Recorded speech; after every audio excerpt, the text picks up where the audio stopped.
I'm Gabe Neitzel from ESPN Milwaukee. With me, as always, Brian Rowitz from ESPN West Palm. Happy 20th anniversary, by the way, to ESPN West Palm. All sorts of great content happening down there tomorrow. And you can catch him ESPN 1000 in Chicago. He is Jonathan Hood, who is, among many people, curious of what's going on with MJF. And we begin with that company that MJF is the world champion of, AEW, their pay-per-view, one of four they have every year, or maybe five, I guess, if they do another Forbidden Door, but one of their four typical pay-per-views coming up this weekend, Revolution. And we do have 8 matches on the card, and a number of them are title matches. So, of course, we have MJF versus Bryan Danielson in the Iron Man match, 4-way for the AEW World Tag Championships, Samoa Joe versus Wardlow for the TNT Championship, Jamie Hayter in a triple threat with Saraya and Ruby Soho for the Women's Championship,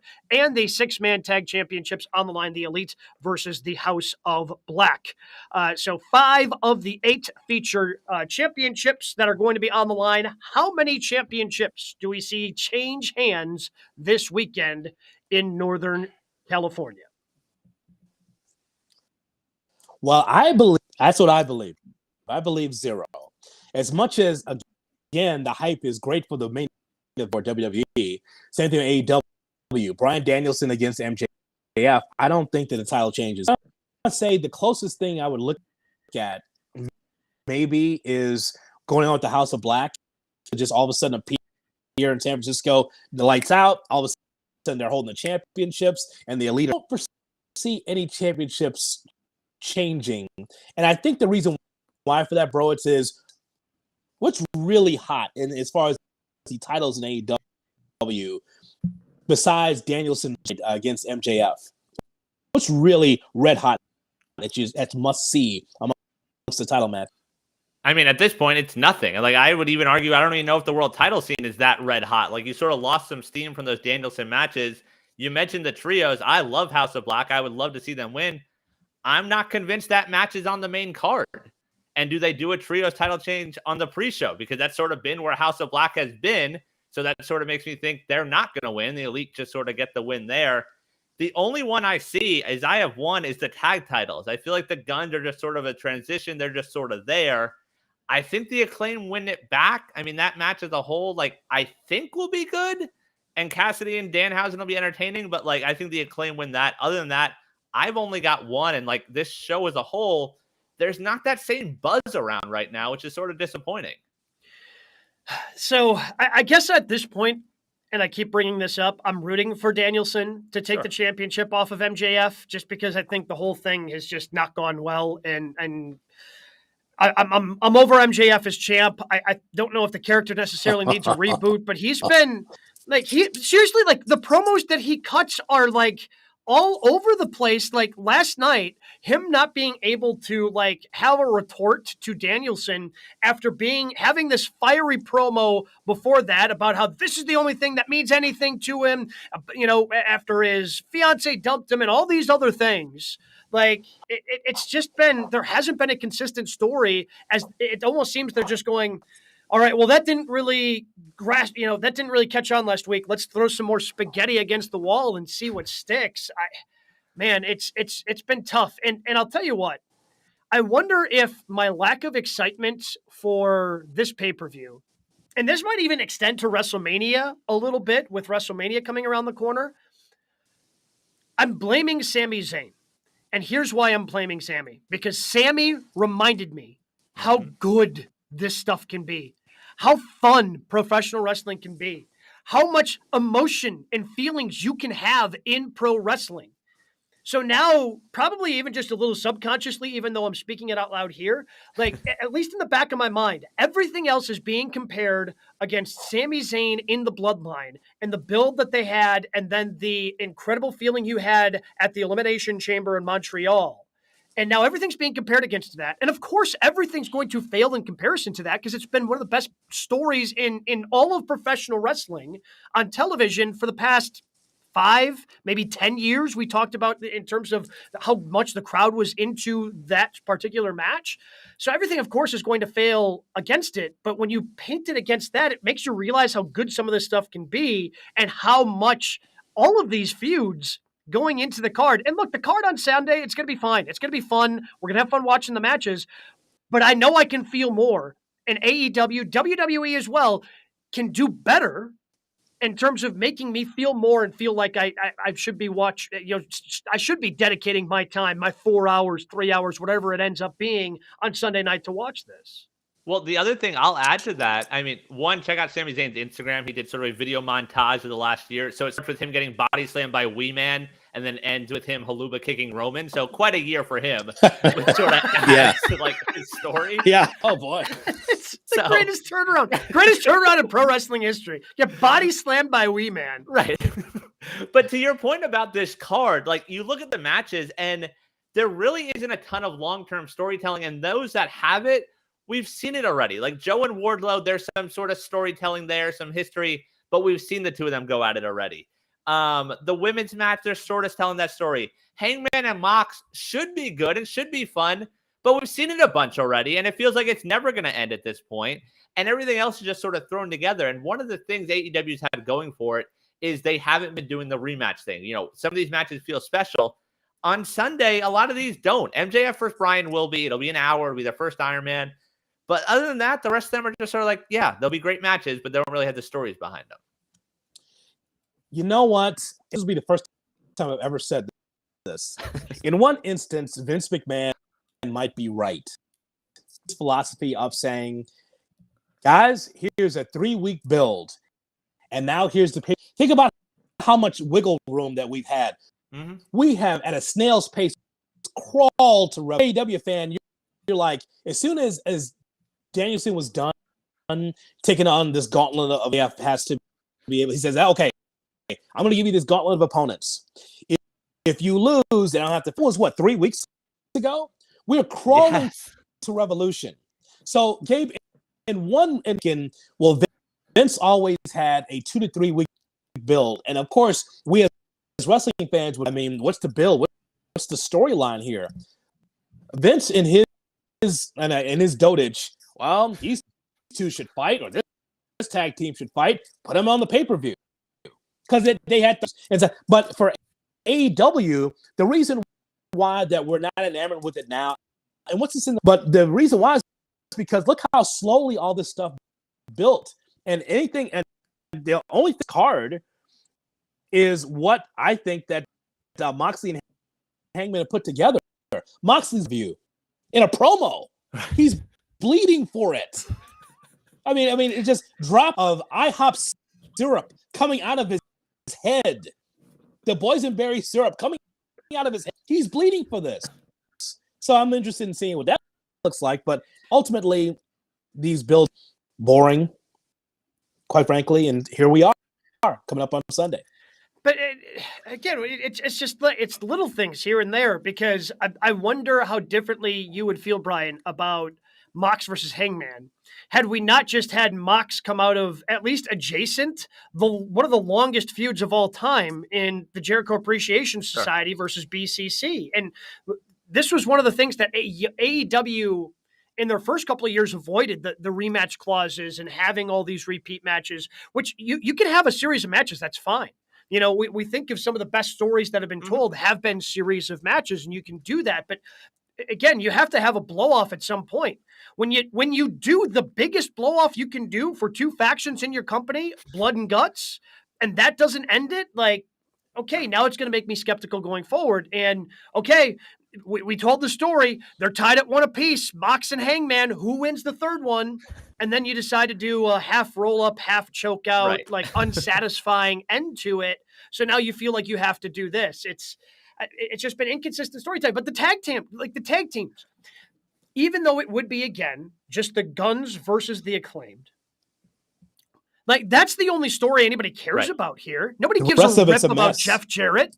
Yeah, The rest no one of it's cares a about Jeff Jarrett and mess. Jay Lethal. And why are you throwing Danhausen and Orange Cassidy in here? As much as I am, hand in the air, big fans of both of those characters, they are out of place in this tag team championship scene. You don't need to do the fatal four-way in that situation. It seems like they're just trying to jam as many people and tag teams and acts onto the card because they decided to do the hour-long pay-per-view. And it's harder. Look, I don't know what the payment structure is in AEW. I don't know if it's the old school. You're getting a little bit more because you're appearing on the pay-per-view. And when you only have 4 of those a year and you miss out on one of those, and that could be a big part of your payment structure, I can understand how talent would be upset if you're doing a 60-minute Iron Man match, excuse me.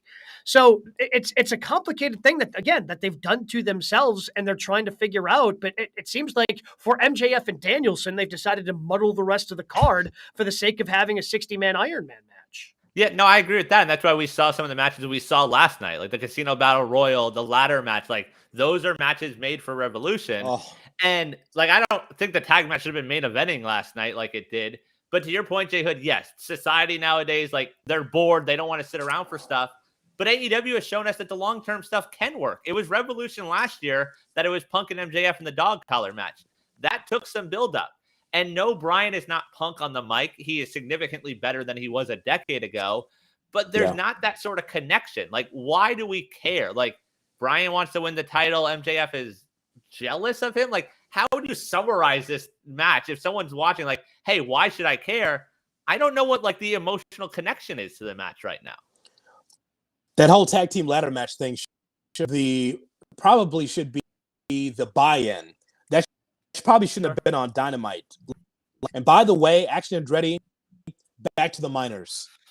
Oof. Back to the minors. You don't know how to do, kid. I mean, guys could have been seriously hurt in that thing. And I know He's that lucky we're all he in the wasn't bang, hurt, brother.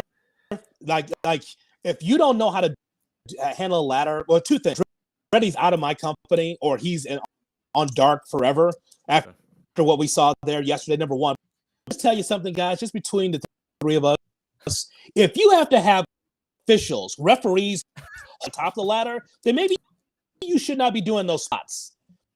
I mean, the whole thing. It's very fair. We got very you. fair. We got you. Hold on. We got you. Have you ever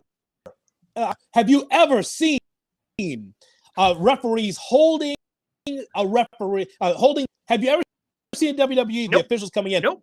Well, hold the ladder steady so you can get to the top and get that side. So don't do those spots then. You got guys on broken ladders. It's just a egregious idea that you have officials holding on to the ladders so that way guys that climb to the top is nonsense. Either get better ladders or not do those spots.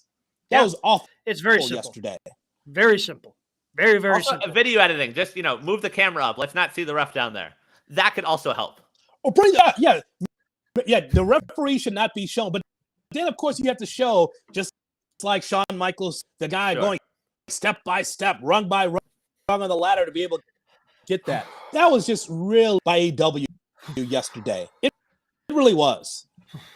My wife yells at me every time we need a ladder and I climb it like that. She's like, you don't have to. Like, no, it's the only way. You got to do it slowly. Like, what are you talking about? You ever going to clean the gutters? Well, yeah, I'll get there eventually. Yeah. I mean, Hopefully you'll have no to one pull me pushes down us a couple over. times, but yeah. What's the school dream has come true for Brian Rowitz, just like Shawn Michaels. I just so that should have been, I think, should be. It was right there in the middle of Dynamite. It's amazing, and the second thing on the card. Yep. This is an impromptu question, so it might blow up the show. But what's good in pro wrestling right now? Like, what do you guys? Yeah, this guy hits my screen. I'm excited to see it because right now the list for me is few. It's just very little. It's very few and far between. I feel like for the last year, we've had either WWE or AEW. They've kind of going back and forth in terms of stories that they're telling that I've been really interested in. Sometimes like AEW up until Double or Nothing last year, I was all in on, and then it just kind of faltered in the buildup to Forbidden Door and then after Forbidden Door. But then Hunter was taking over and things were getting exciting in WWE. I just don't have that connection to any storyline. Sure, I have my favorites. Like Mox is one of my favorites. But honestly, like outside of Gunter, like there's not a lot that on anything that I get really excited about anytime I see them on my television screen. And part of Gunter, by the way, is also the way that whoever the ring announcer is on SmackDown, the way she says his name, like the whole Imperium thing that she does, she just knocks it out of the park every time. But there's just very few. And WrestleMania is right around the corner. We're in one of 4 pay-per-views for AEW. Like, I feel this should be a great time for pro wrestling, and I just don't have any stories that I want to cling on to.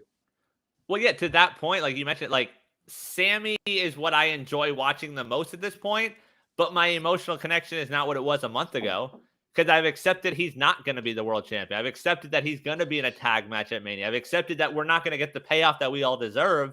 So my connection isn't there anymore. Like other WWE stuff, like Bray, I think, after watching Friday, I was like, you know what? This isn't really entertaining anymore. Like, I don't know if it's just I don't have the brain power and I don't want to put the brain power into wrestling to follow Bray. And then with Brian, like him as champion would be exciting, but I just don't see that either. So there isn't that one thing that's grabbing me that I was like, I can't wait to see this every week right now. I saw a funny headline from Wrestling Observer from Jim Vance. It was Bray Wyatt : get to the point. Really? I mean, ultimately, that's what it is, right? Just get to the point, whatever it is, right? Wrestling war win, huh?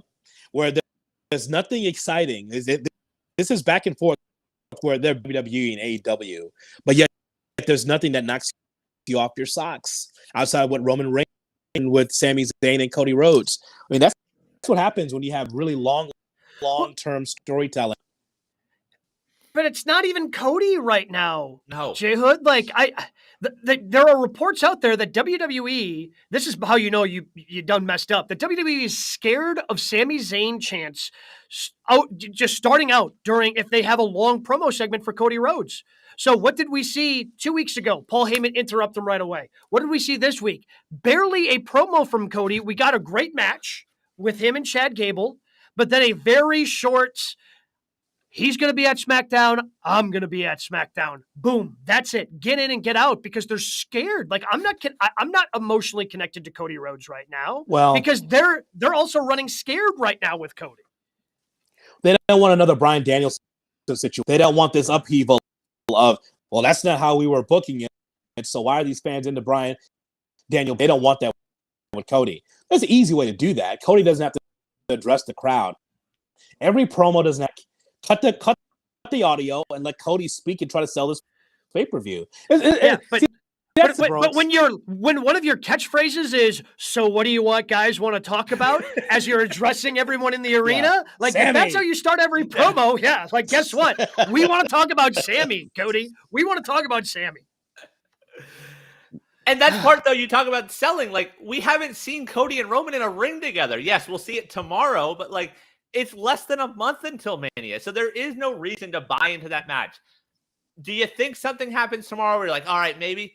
I don't. And like, that's part of the reason we don't care about the main event of WrestleMania right now. Yeah. Well, I mean, this is where we are. This is where we are. We're in a wrestling war, but yet we're not interested in the majority of the storyline.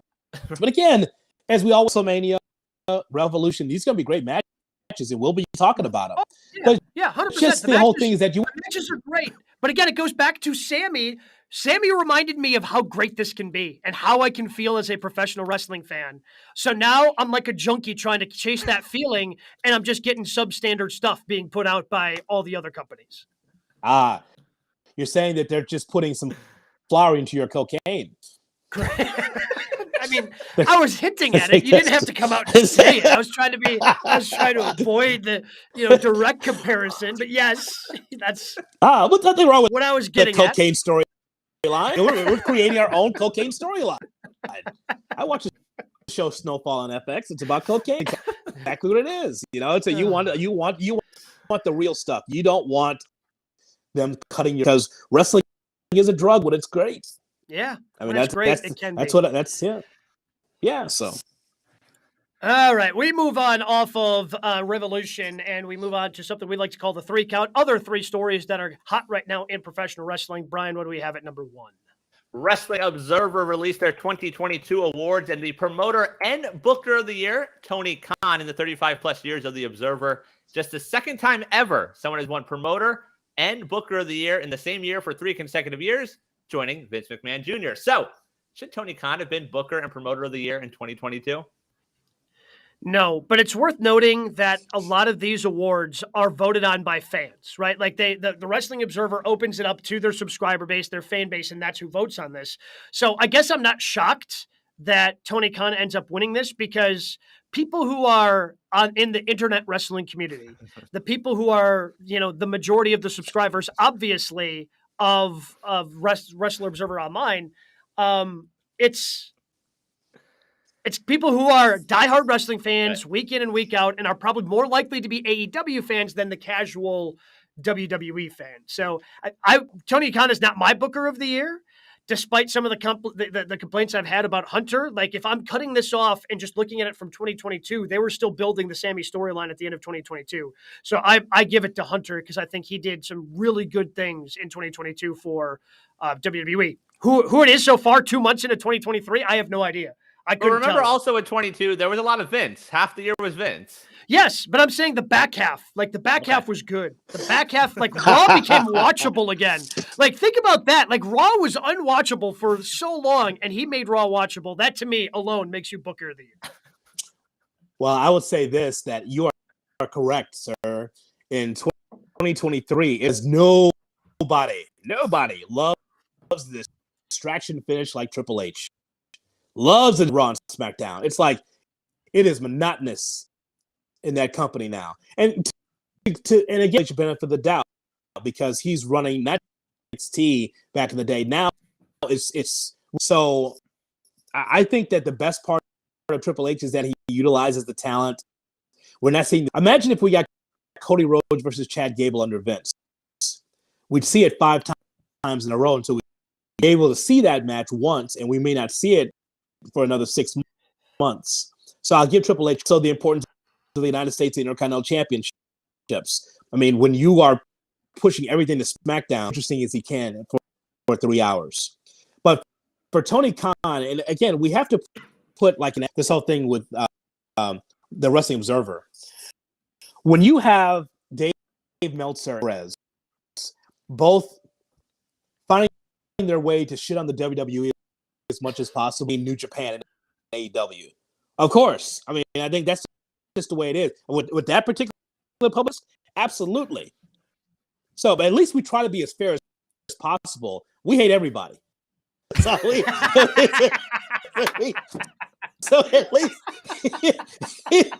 it's fair. Here at GKW. Over there, they're pro AEW and they're pro Mexico. Yeah.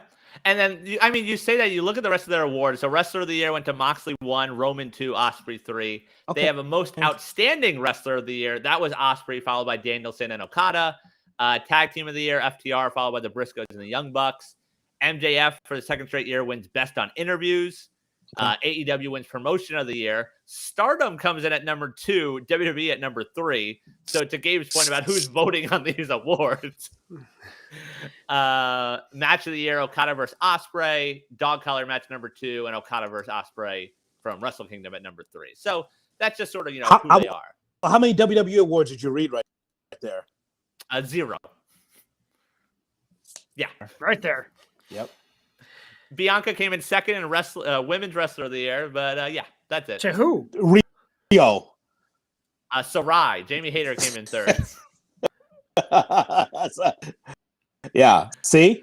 So that publication, that publication leans. It's fine. I mean, you like what you like, but the readers of the Wrestling Observer and all the press over there is anti-WWE. Because, and by the way, a long time, I can understand why McMahon does not get Booker of the Year or Promoter of the Year based on the in-ring. As far as the money they made, absolutely. But the in-ring, it's been substandard for a long time. Well, here's a couple of WWE ones. Braun Breaker beat out Hook for Rookie of the Year, and Ronda Rousey beat out Tyrus for Most Overrated of the Year. So there's a couple. Come on, no, you can't be more. No, you can't be more overrated than Tyrus. Can't do it. Can't be. Did you see him do again? I haven't watched any NWA this year, but did you see him climb to the second rope and do that knee drop? Whatever he did 2 pay-per-views ago, that was circling online. No, you cannot be. I promise you cannot be more overrated than Tyrus. I did not vote on these awards. I did not submit anything for these awards. These are all the Wrestling Observer newsletter and their fans. Just throwing that out there. I do not take responsibility for this. Tyrus. Huh?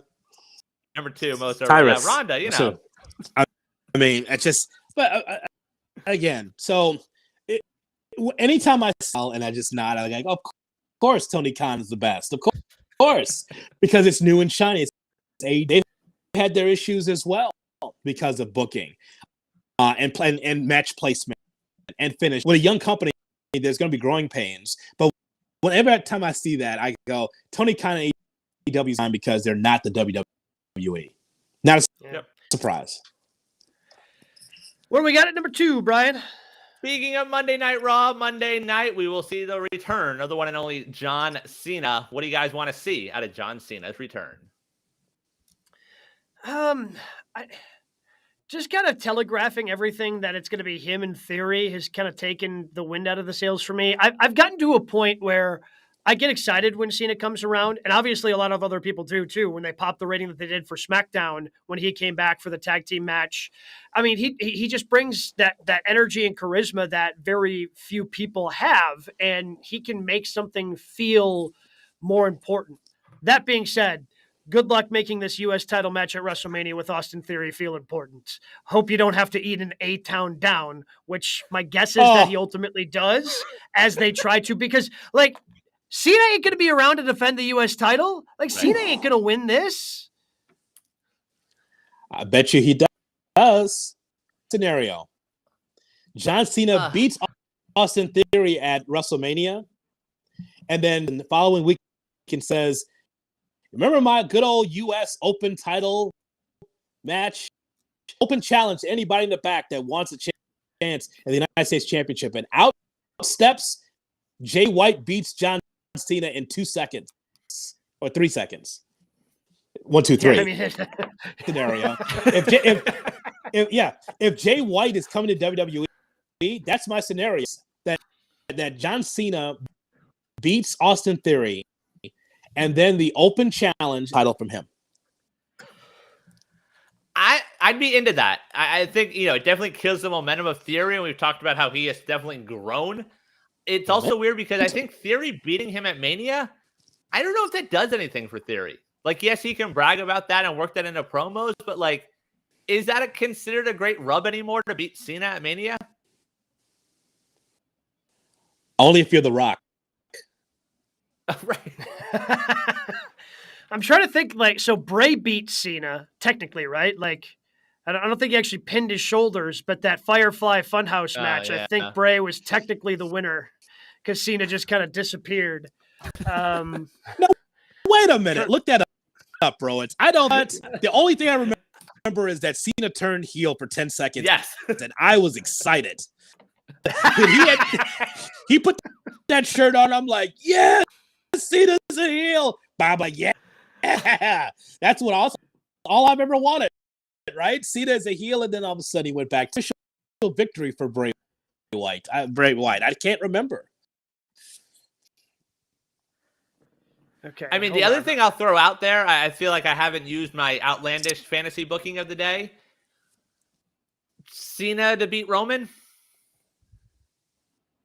To do what? To win the belt. To win the belts, to get the record, and that's how we end Roman. Like, it's a historic Cena win. Oh, man. No? I mean, listen, here's how I look at it. It's like, okay, how much time does Cena question? Yes, he's coming back for WrestleMania, but afterwards, how much real time does he have?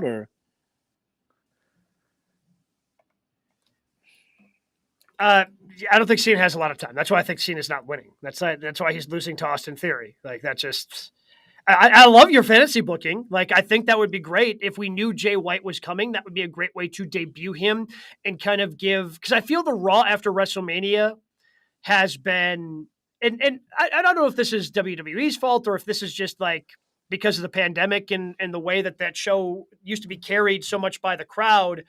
But now it's so much of an afterthought because you have a 2-night WrestleMania, and the 2-night WrestleMania started with, the Thunderdome era, and then it just kind of had some success. So then you carried it over. You can have the full crowd, so you can have some of the crowd, and you split it over 2 nights, and they've just had so much success with it that the Raw after WrestleMania is no longer the best Raw of the year. But I think you can give some of that feel back if indeed Jay White is coming to your company and makes that debut on the Raw after WrestleMania. I would love the way you fantasy booked it, but that would be the easy way to be able to have Cena win a title, get that pop, and then have a great introduction for a new talent in your company and introduce him to an American crowd that's probably not super familiar. But because it's a Raw after WrestleMania crowd, enough of the crowd is going to be familiar with him. That would be an ideal Jay White debut. I think that would be fantastic. And Wikipedia does list Bray Wyatt as the winner of that match, the Firefly Funhouse match. But to talk about what it does for him, he was eventually fired a year or two later. So I don't know if it helped him that much. Yeah, so I mean, so this has been going on for a while.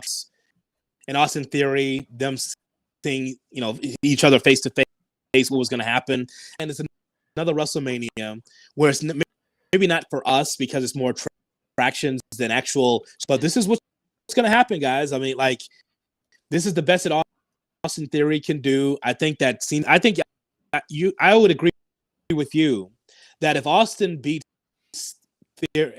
Cena, what does that really mean? He could say I beat John Cena, but does that resonate with the audience anymore? Part-time, he only shows up on the big events like the end of the year and WrestleMania. I don't know.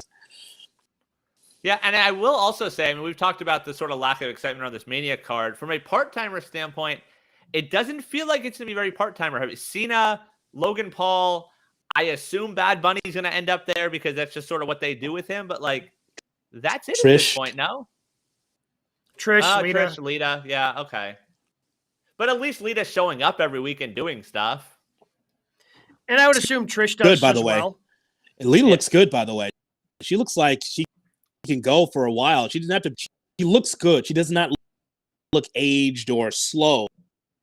I think that she looks good, actually. Oh, it says something about the company, right? What do you think of Becky Lynch? Top 3 wrestler for WWE, and she's in a tag match. That's odd. But yeah.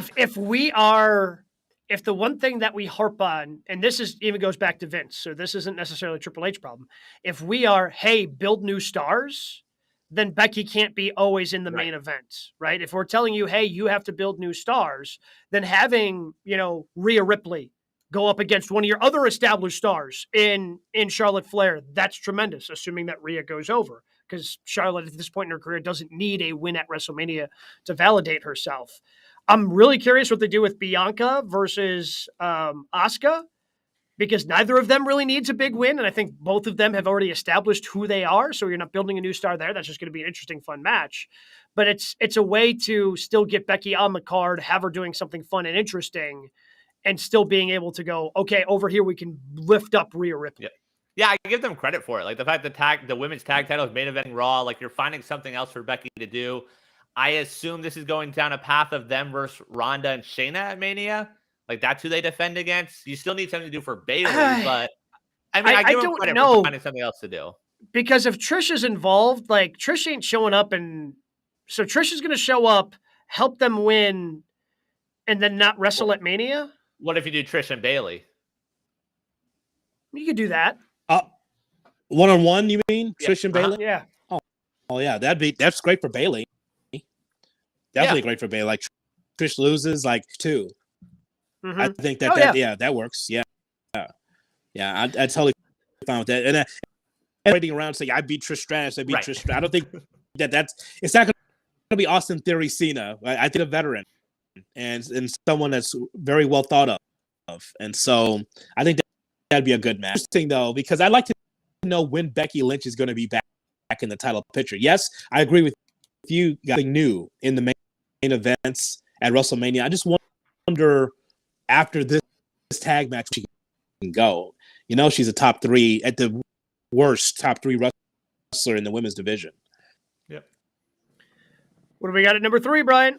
All right, let's do some of that fantasy booking, guys. If you could move a wrestler or two from AEW to WWE and vice versa, name some wrestlers you would like to see switch companies in the big scene. I guess where I'm going to start in AEW going to WWE. And I think I got to start with Wardlow. Like, I feel he just doesn't, he got hot and then they cooled him off. And I just feel like he fits, even though Triple H is now in charge and is still open to having guys like Johnny Wrestling and guys like that in the company, like have the way that Bryan Danielson's talked about how you have a roster where you've got the big guys and the little guys, and it's all impressive because it all finds a way to work together. But I feel like Wardlow is that typical WWE guy, just a big monster who AEW hasn't quite figured out how to use right. And I feel he's charismatic enough that he would work in WWE. Like, I feel, especially if you got a good, like if you got a Paul Heyman with him, like I feel you could build up another just monster of a guy who's out there power bombing people week in and week out and just being a disruptive force. And I think that would be something that would really fit Wardlow really well. So if I had to start, I think I would say Wardlow in WWE would be a really intriguing prospect to me. Okay, I'll go and just say from AEW to WWE, I wrote down. So go back, Miro. Like, so in AEW, doing anything, you can't find anything for Miro. I don't understand this iteration of WWE under Triple H. They'd find a place for Miro. So I wrote down Miro W to WWE. I also had Wardlow for the same vision of like him with a WWE mouthpiece. Like, I think they can definitely do something with him. The other one, which I don't know if it counts, is CM Punk going from AEW to WWE. Does that count? You're cheating now. He's still on the roster, though. Could you check the AEW? Oh yeah, all right. He's still there. I was looking through to do this exercise. I was scrolling through the AEW roster, and CM Punk is indeed still there. I made sure I looked because I knew Rowitz was going to bring him up. Just knew somehow, some way, CM Punk was going to be in the conversation. So that, and up until last night, I would say Powerhouse Hobbs as well. But, the fact that he's now getting a TNT championship shot, at least he saw some TV. Maybe they have some vision for Powerhouse. Yeah, but if he loses next week and then we don't see him again for a month, then we're in the same spot. Yes, that's absolutely correct. Absolutely correct. Which makes me wonder. Yeah, I don't know what they're doing with that TNT championship. To be honest, like, okay, I thought Wardlow was going to win, but now, like, okay, so power. Right. Okay, whatever. It's done. It's gone. I'm trying to think if there's anybody else. Like another one, at least in the women's division. You have three another choices. We'll get choices. So you gave us one. What are the other two for AEW going to WWE? So the other one for AEW for me, just because AEW doesn't know what to do with her anymore. Jade Cargill. I think you put Jade over in WWE, you might be able to, because the way they decided to book Jade in AEW, like you realistically just have two different women's divisions now, because nobody's getting that secondary championship and on their way up the ladder to eventually wrestle for the women's world championship, because you got an undefeated champion holding that TBS title. So nobody can go through her, and Jade hasn't been elevated to that main event yet, that women's main event type scene. So I would like to see what Jade could do in WWE, see if they could find out a different, more creative way to use her. I wrote down, I'll tell you my three. I wrote down Miro, Buddy Murphy, and Jade. And why Jade is because it's actually because the same thing you said about Wardlow. Imagine Jade, which you don't have to. I'm not saying WWE wrestlers don't work hard. What I'm saying is it's a different. Actually, the way Jade wrestles, and she's still young. She's still green. After all these matches, her match against Sky Blue and maybe a few others, I've never seen her in peril. I've never seen her be in trouble. In WWE, she could be able to learn a kind of a different style than we do. And look at her. She looks like $1 million. Very similar to Bianca Belair. She'll be in movies before you. And Buddy Murphy, is because, I mean, here's a guy here. If anybody should have a say, it's him. I think that he resonates to me in the House of Black, and I just think he's be able to be something. In WWE, you saw that terrible storyline at the end with Rey Mysterio's of age. I'm not even sure what that was. Like, I'm not even sure if Rey Mysterio's daughter could date between her and Buddy Murphy.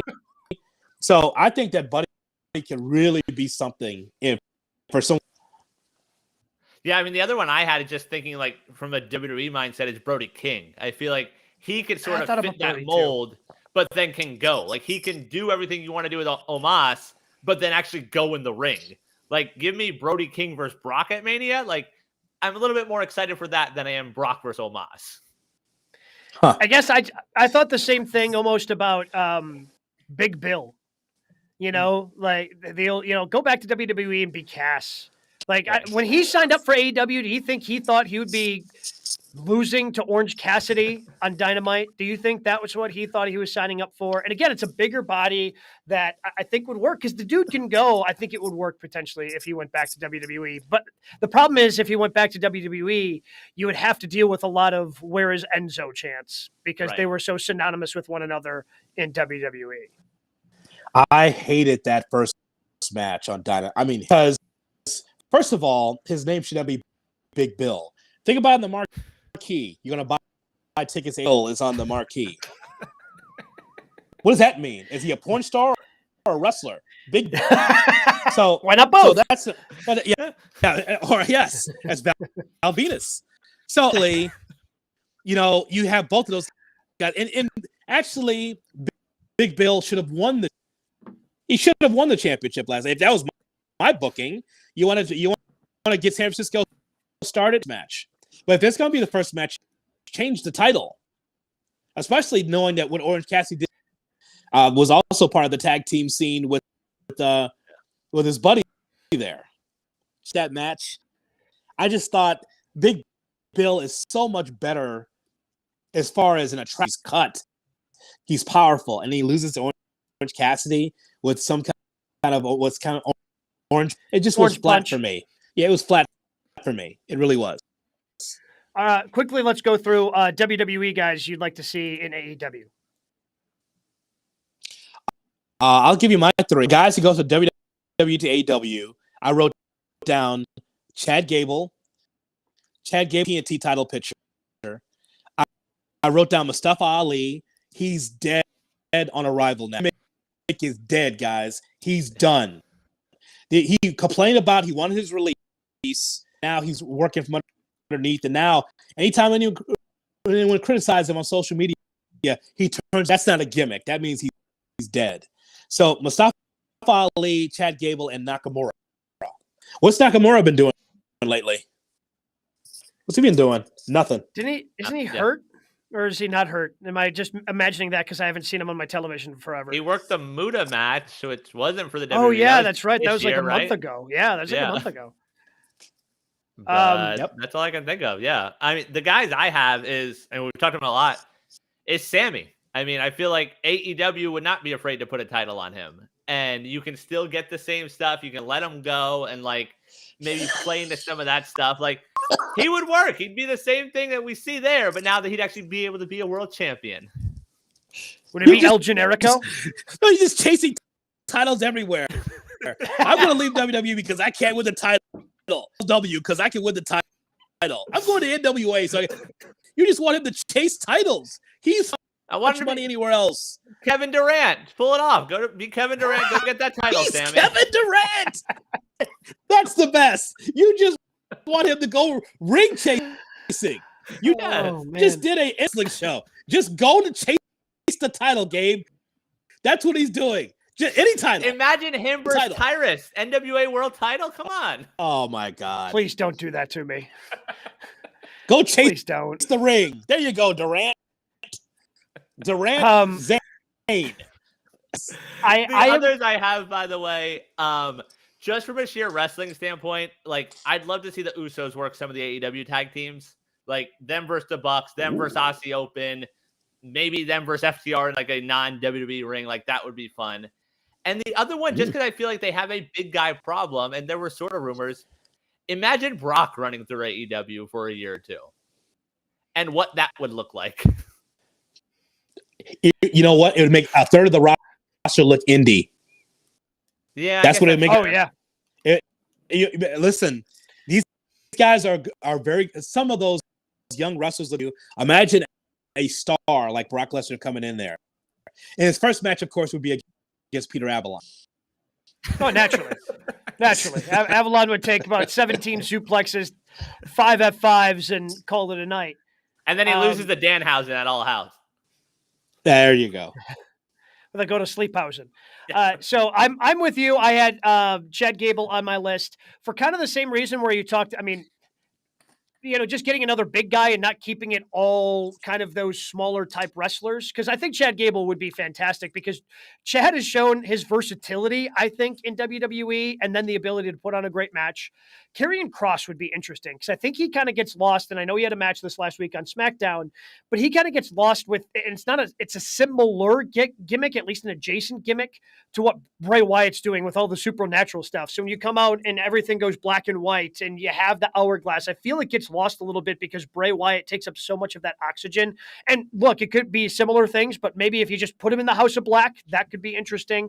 But my only thing with Kross is I don't actually know if he's good. Like, I've heard he's good, but it's not anything I've ever seen. Like, NXT was underwhelming. WWE is underwhelming. Like, I don't know if he's good. I mean, if you haven't seen him be good, then I don't know if anybody's seen him be good. People have said he is. Brooks makes Brooks makes a good point, actually. He actually makes a good point. Like, whenever that guy's going to be a main eventer one day. Maybe he's just, the act looks main event. Yeah. The mid card. I know that sounds harsh, but I mean, look at it in black and white. It looks great, but again, that's all booking more so than anything else. And then my last one, and this is just more so he doesn't get Marty Jannetty, but Dawkins, Angelo, buddy, get out of there. Get to AEW. Run as fast as you can. You're about to get Marty Jannetty. Look out. It is coming, and it is coming fast. Yep. Get out, buddy. You're better than that. You're better than that. He lost a pinfall again, and if he goes, go ahead. Yeah, that's just get out, man, while you can. Run. Yeah. Take Bray Wyatt's advice. Run. What do we got in news and notes this week, Brian? We talked about WrestleMania a little bit. Fightful reporting the original idea was for Brock Lesnar versus Bray Wyatt at Mania. Brock turned it down. And it was good old Vinnie Mac that got involved to make the Omos call for WrestleMania. I mean, Brock doesn't work in the Bray universe. No. It doesn't work. Like, Brock is fully based on him being an ass kicker in UFC. Like, that is the entire character. He can't enter the world of the supernatural. Makes sense to me that he would not want any part of a Firefly Funhouse match or Cinnamon Toast Crunch match, whatever they're doing with Bray Wyatt at WrestleMania. No, guys, I think the reason why Brock doesn't want to work with Bray is to shoot. He thinks that stuff's real. He's scared. That's fair.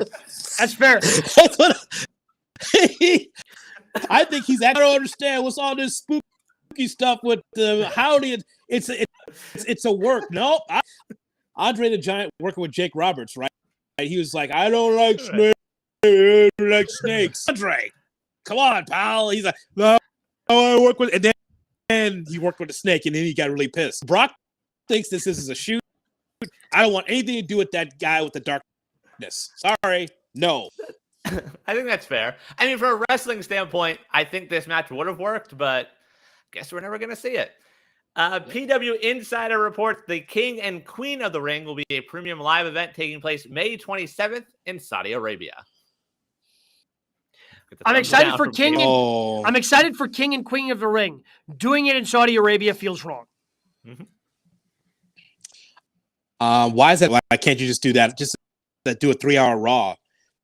Do King one time and then Queen someplace, a separate event. And by the way, the Queen of the Ring, I want to see what she wears. I don't want her to be the queen in and pants because they can't show skin over there. I don't like that. Same here. Yeah, I love the Raw idea. Like, you can literally do 2 tournaments all night. I know Vince was always the one anti-tournament. That would be awesome to have that on a Monday night. Sure. Speaking of Saudi Arabia and going over there for paychecks, Goldberg tells Sports Illustrated when asked about his final match, quote, "You never say never, especially in wrestling, and they owe me one. That's all I can say. I made a deal with the devil, and I did my job, and they owe me a retirement match." He says he would love for it to be in Israel. You can't say I did a deal with the devil and then say you owe me. Like, that's not how that works. You can't throw them under the bus and then demand a match. That's not how that works, Bill. No, man. No. Gabe, he demands a match. He's telling you that he wants it in Jerusalem. Sold out. He want not only did he tell you he wants a retirement match, but where the venue. Get out of here, you dick. Get out of here, pal. You don't want Bill Goldberg? Get out of here. No. Bill? Is that your marquee? No. Okay, that's right. Let me put that over. Let me put that over there. Let me put Goldberg to a Big Bill. All right, I wrote it down. That's what I want. No, they don't owe you anything, Goldberg. Sorry. Like, every time we see him make mistakes, or you could just tell he can only be in there for 5 or 6 minutes, blow someone else up. So no, thank you. They don't owe you anything. And also the fact that when you come back, they put the damn title on you. It's not like you're just coming back and doing these random one-offs. They owe you nothing.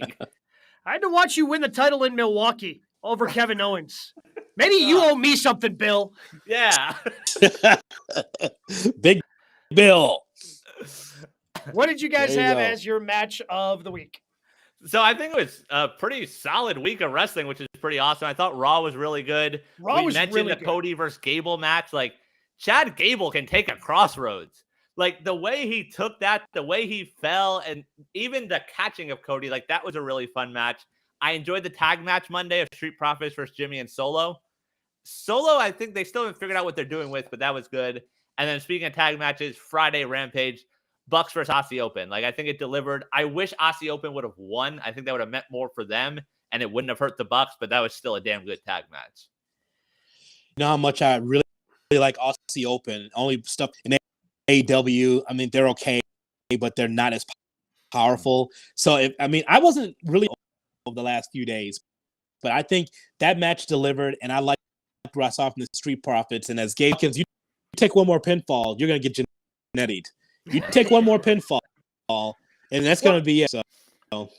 They're protecting Tez. I mean, Tez was one of their stars coming out of the Elimination Chamber. You know, he's not going to be getting any pins anytime soon because of the spots that he was given in the Elimination Chamber. So, yeah, I really like Cody. I mean, look, this is a smart way for me, and I know I made fun of it before, but this is what you have to do. If this is the plan that you're going with, let just Cody wrestle, because we know the dude can wrestle. Put him in good matches against other guys like Chad Gable, who can go and can sell. Like, if you have a match of Cody Rhodes versus Dolph Ziggler at some point, that's not going to surprise me, because that would be just a good in-ring performance where you don't want Cody on the microphone because you don't want the crowds to overpower and rooting for Sammy. And my favorite women's match of the week, by the way, I really enjoyed Carmella and Asuka on Monday Night Raw. And I don't know if it's just because of Carmella's character and she was gone for a while. And then when she came back, she had like that mask and she wasn't doing some match. But man, she's got some talent in the ring that I've probably just forgot about because she hasn't been allowed to showcase it. And I really enjoyed that. Looks like she's going to get involved and have a match next Monday against Bianca as they try to stretch that out to WrestleMania of Bianca and Asuka, and maybe she even gets involved in the match, so you can still have those two strong women, and she ends up taking the pinfall. But I enjoyed her versus Asuka on Monday night. And also to your Gable point, and sort of tie back to a previous question, Meltzer said this week that Cody pushed to try and get Gable to AEW when he was over there. And rightfully so, because he can go. I mean, we've seen enough of him try to be in something else. You'd think Triple H would see that too. It's just like, okay, we've seen you would be a comedy actor for 5 years here. It's time for you to do something different, a new coat of paint for him. Well, and maybe that means they're kind of teasing that. They're teasing that because they're teasing Otis potentially going to Maximum Male Models or whatever they're calling that. So then that would free up Chad Gable to kind of do his own thing as a singles wrestler. Because again, initially when he came on and it was him and Jordan, They were fantastic as a tag team. But that was in Oh. NXT. Yeah. And it was fantastic. Oh, it was amazing. They had yes. some great matches. Yeah, look, Fantastic then they had to, matches. because then Jordan got to the main roster and immediately became Kurt Angle's kid. Right. God. That's McMahon booking. You mean to Yeah. tell me that people and I wish there was like the DVD like set of Commentary. road matches. Yeah, with the like Jordan and Gable. I heard that the ones on the road were unbelievable. 30-minute classics. I wish I was able to see that. I heard that those matches were unbelievable. Yes, but they said on the road they went from anywhere between 30 and 45 minutes. Unbelievable, especially on the road house show where you don't have it time constraints.